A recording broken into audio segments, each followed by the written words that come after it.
So this book's called The Financial Matrix by Orrin Woodward. It's a New York Times bestseller. Orrin is a very successful businessman, and this book is current. It's written in 2015. So I'm just going to read on a couple things. First, about the problem that we have in America with our credit and consumerism culture, and then I'm going to read about the solution and how the business that I'm in and my business team, what we have at our disposal is a solution to that financial problem. So I'm just going to start reading out of this book, and I've marked my spots here. So I've got probably 20 minutes worth of excerpts here, and I just want to share this with you guys because this was just so alarming to me.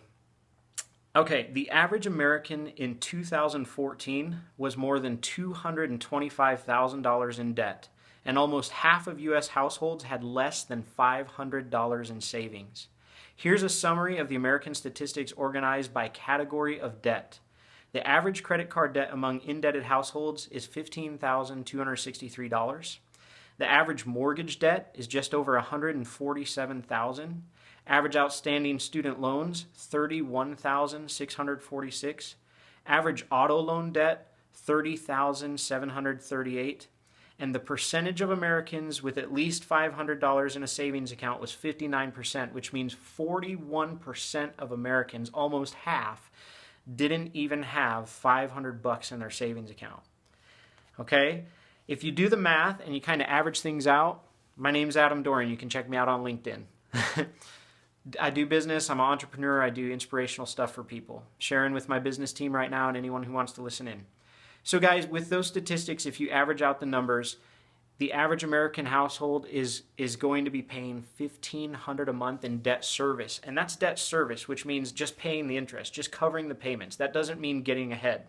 Okay? So at a 25% tax rate, we're assuming a 25% tax rate, which would be average, and $1,500 a month in debt service, that's going to come out to $2,000 a month that family needs just to cover their debt payments and not get any deeper.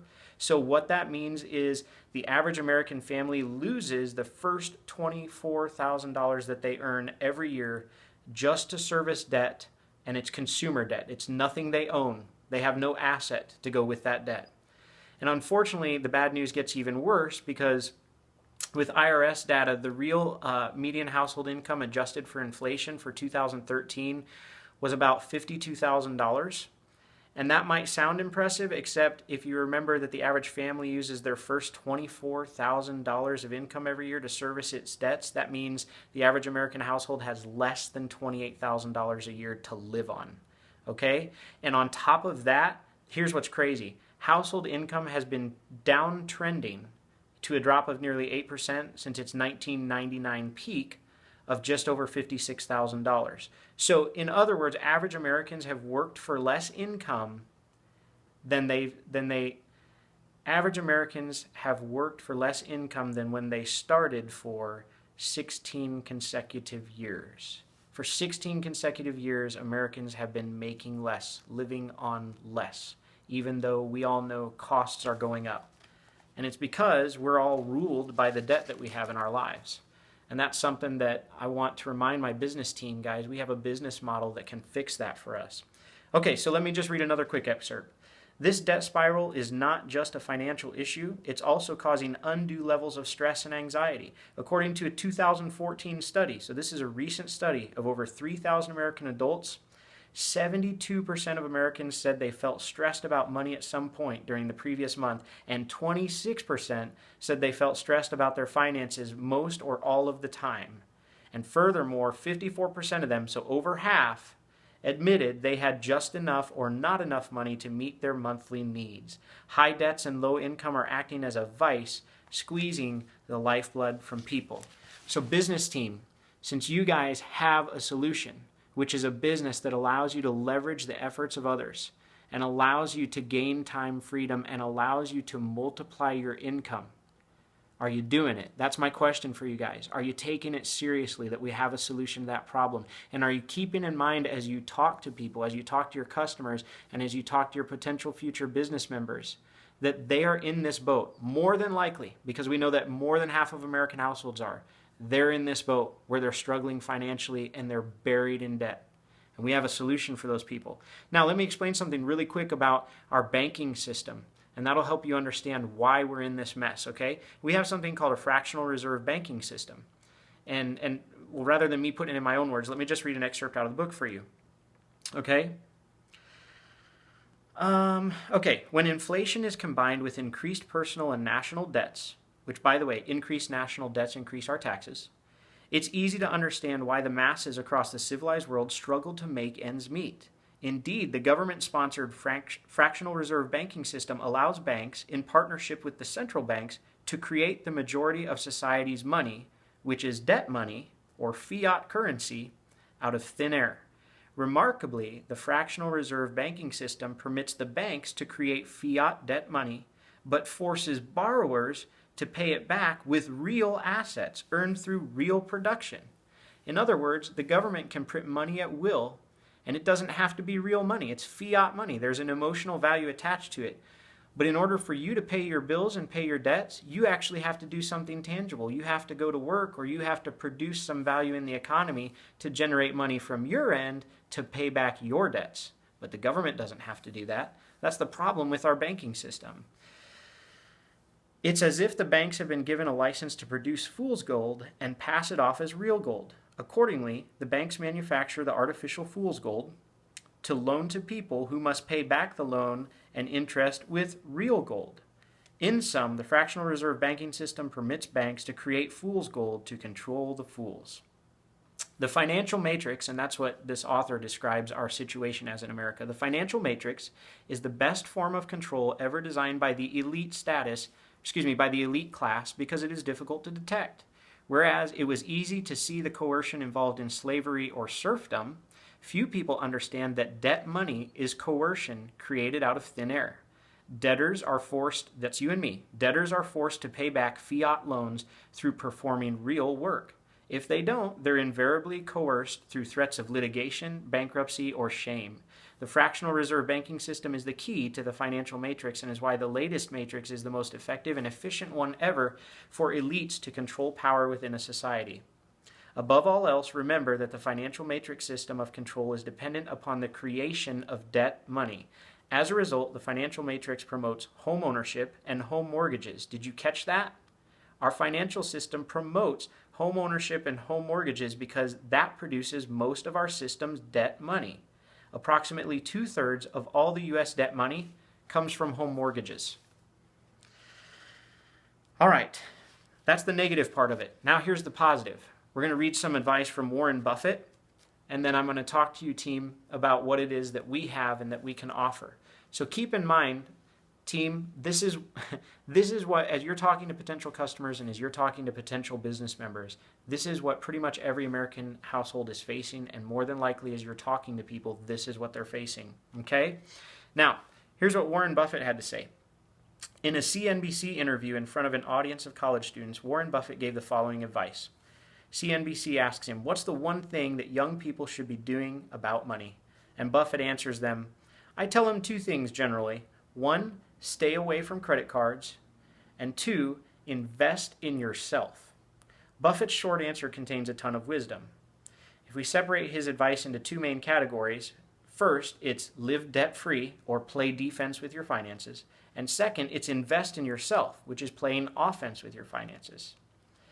Buffett, this is the author speaking now, Buffett helped me realize that financial success was not just living like a miser, but rather minimizing your expenses and maximizing your investments. In another talk to college students, Buffett emphasized the importance of self-investment. And guys, I've written articles on this and I've done videos on it. Self-investment's important. You are the most important asset that you can invest in. When he asked the college students if they'd take $50,000 cash for 10% of their future income.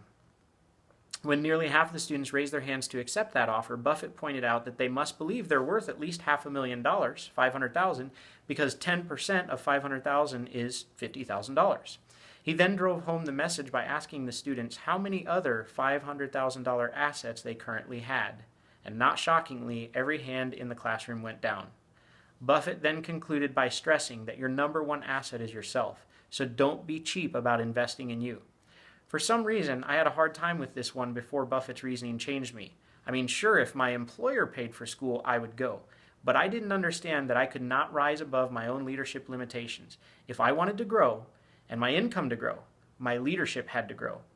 Buffett made me a believer in financial defense and offense, and it has been a game changer for our family. In yet another interview, Buffett talked about his 2 college diplomas and then the Dale Carnegie certificate from attending a public speaking course. He told the interviewer he had no idea where his college degrees were, but he proudly displayed the public speaking certificate from Dale Carnegie behind his desk. Interestingly, Buffett emphasized the importance of reading, and he held up stacks of reading materials and stated, "Read 500 pages like this every day? That's how knowledge builds up, like compound interest." If the greatest investment manager in the world believes personal education compounds just like traditional investments, then from then on, don't you think you should be compounding your knowledge? I thought that was a great point, and then I just have a couple more excerpts to share from this book. So team, we know what the problem is. We know what our society is embroiled with their credit issues and with their debt and the fact that they're ruled by their debt. And we also understand that the most important thing we can invest in is ourselves. That's the starting point. And investing in ourselves, then, we can also, once we develop leadership, we can start building business assets. And it's business assets that will eventually set us free, right? Because if we're a wage earner and we're only in a job, we can only earn as much as the amount of time that we're able to work, fixed rate of pay. But if we can build business assets that can multiply, and our income potential is unlimited, and our business grows as we grow. So let me just read this real quick. Building a business asset is the fastest way to break free from the time for money trap. The 2 keys are developing people and developing turnkey systems. Unfortunately, few have learned these principles because they're not taught in any traditional educational program. Indeed, study any billionaire business model and you'll find a turnkey business system producing repeatable results for anyone who leverages the system. The more predictable the business system, the more predictable the business results. In essence, successful businesses eliminate chaos by creating predictable processes that lead to successful results. Author Michael Gerber, and he's the author of the E-Myth, he explains, once the franchisee learns the system, he's given the key to his own business, thus the name turnkey business operation. The franchisee is licensed the right to use the system, learns how to run it, and then turns the key. The business does the rest. And the franchisees love it, because if the franchisor has designed the business well, every problem has already been thought through. Okay, so team, here's the thing. We have a business model that's turnkey. It's pre-built for us. The founders of the company have already addressed all of the potential issues that we could run into, and we literally have a step-by-step booklet that when we start our business, we go through it. That's what we do in our fast-track training. So we know what the problem is financially. We know how to set ourselves free. We're in a business where the culture is one of personal development and strong leadership and empowering leaders. So let me just challenge you guys to take that seriously and to act upon it. If you haven't been active, if you haven't been generating customers every week, why? Why aren't you doing it? And if you are, I want to encourage you to continue, and then I want to encourage you to be continuing to develop yourself into the leader that's going to attract more people, more customers, more business members, and allow your business to grow and to multiply so that you're able to apply that turnkey system that we have at our disposal and have some time freedom. Free yourself from that time for money game that the rest of the world's playing. So guys,